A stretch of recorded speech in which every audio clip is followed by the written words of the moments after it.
بنی اسرائیل او خپل رسول ته موږ له مشر جوړ اے بس لنا ملکن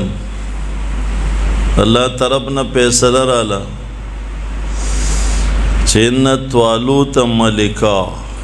ستاسو بادشاہ ما طالوت مقرر ولی بسطت زاده بسطتن فی العلم والجسم یو الله دل علم ورکړی بلدکی بہادری و دلاوری دا دی دشمن دسترگ ریستی شی دی چاہتا سر نخ کتا گئی نے انتخاب شو دا ابوبکر صدیق عمر فاروق را پاسی دا غپلاس بیعت کی اور گاڑی چه محمد علیہ السلام ادرولو دا غیس ٹیرنگ تے ابوبکر صدیق کے نو دونیم کالا تقریباً ابوبکر صدیق حکومتوں کو تمام جزیرت العرب عراق شام دے علاقوں پر اقتدار دے کلچ دنیا نزی نخبل حساب کتاب کی چې ما د خزانه نه څومره تنخواه غشته دغه حساب لګی او بیا خپل وارثانو ته نصیحت وصیت پریدي چې زما پلانې ځمکه به خرڅه او دا پیسې به ټولې ما نه پس خلیفه ته حواله کې چې د عوامو خزانه کې جمع شي اسنا زه مجرم دنیا نندار نشم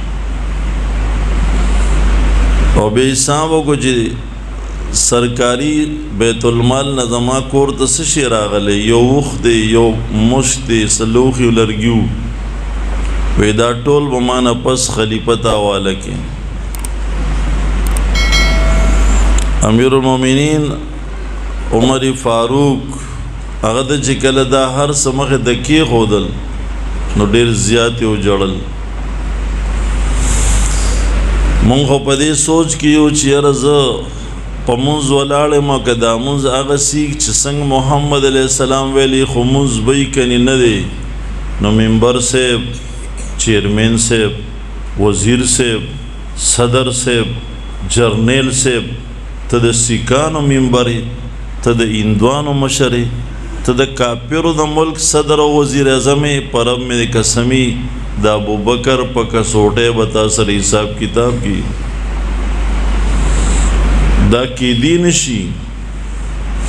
چلته دی یو معیاري او دلته دی بل معیاري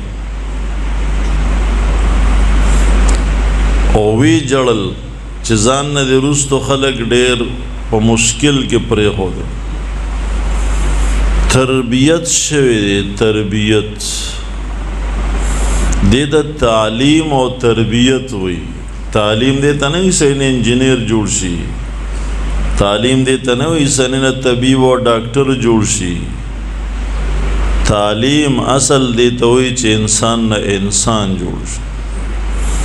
او تربیت دې ته وي چې د انسان استعمال سم شي باندې د مور پلار څه حق دی د باندې د ښځې څه حق دی دا ښځه د په د خاوند څه حق دی د باندې د اولاد څه حق دی په د رعیت څه حق دی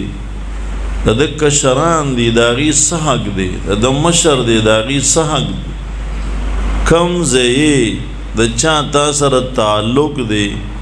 د هغه حق ادا کولو ته تربیت ویلی شي